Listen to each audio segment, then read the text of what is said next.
السلام عليكم ورحمة الله وبركاته. ازيكم يا حبايبي؟ اخباركم ايه؟ النهاردة ان شاء الله هنعمل مع بعض عصير حلو قوي. انا عن نفسي بحبه جدا وكمان مغذي قوي قوي قوي. هنعمل الافوكاتو بالمانجا. فهنجيب ثمرتين من الافوكاتو، طبعا يكون القشرة بتاعتهم اسمرت كده، عشان لما القشرة بتكون خضرة بيبقى الافوكاتو ني وما بيبقاش طعمه حلو، ما بينفعش اصلا يتعمل يعني. فلازم القشرة من بره تبقى سمرة كده، تعرفي ان هو خلاص استوى من جوه. النهاردة نستخدم اتنين. اول حاجة هتقسميها كده اهوت، وهتشيلي البذرة بتاعتها من جوه، وهتجيبي اي معلقة بيطلع بمنتهى السهولة زي ما انتوا شايفيني كده بعمل. وطبعا ما تسيبيش اي حاجة في القشرة، هي بجد بجد من الفاكهة اللي كلها غذاء ومفيدة جدا. فاحنا هنتكلم النهارده عن العصير، لكن الفوائد بتاعت الافوكاتو تقدري تعرفيها من النت. كده هتخلي القشره زي ما انت شايفه كده فاضيه مفيهاش اي حاجه. خلاص، هتعملي الحبيتين الافوكاتو دول.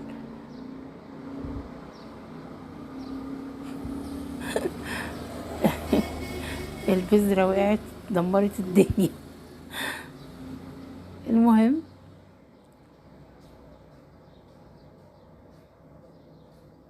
بوريكم ان انا بكحت كل اللي موجود في القشره كده. هتطلعي كل اللحم بتاعه كده اهوت من قلب القشره. وبعد كده هتجيبي الخلاط، هتنزلي بالافوكاتو اول حاجه.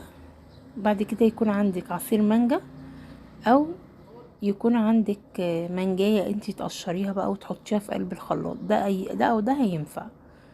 فدلوقتي انا حطيت الافوكاتو، وبعدين هحط اللبن الاول، حوالي نص كيلو لبن. عايز تستخدمي لبن حليب براحتك، عايز تستخدمي لبن معلب براحتك، يعني ده او ده هينفع. وهنا دوت عصير مانجا، انا كنت عاملاه ومجهزاه. انتي لو مش عندك مانجايه وتعمليها وتحطي على الافوكاتو على طول.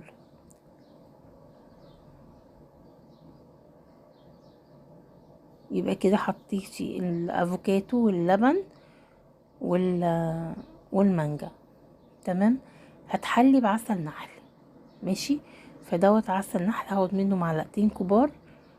طبعا بقى تحلي زي ما انتي عايزه، يعني اللي حابب يحط كده ماشي، اللي مش حابب ويخليه زي ما هو كده بس من غير حاجه برضو براحته. فانا العسل ده الصراحه كنت جبته سكر كده، فانا خليته احلي بيه اي عصاير او كده. بس هو بيتعمل اصلا بالعسل النحل، يعني هو بيتعمل بعسل نحل. الطعم بيبقى تحفه صراحه، اكتر من السكر بكتير. كده هضرب بقى كل الكلام دوت في قلب الخلاط، وبعدين هرجع اوريهولكم. بمنتهى البساطه عملتي احلى عصير، ومن العصاير الغاليه على فكره. بصوا بقى القوام بتاعه، ولا هو خفيف ولا هو تقيل.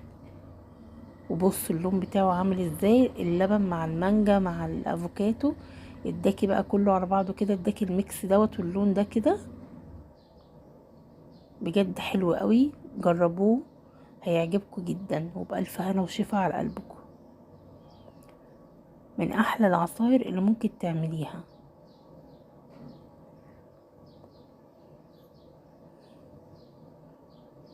وبألف هنا وشفا، ومع ألف سلامة، وقابلكم في فيديو جديد يا حبايبي.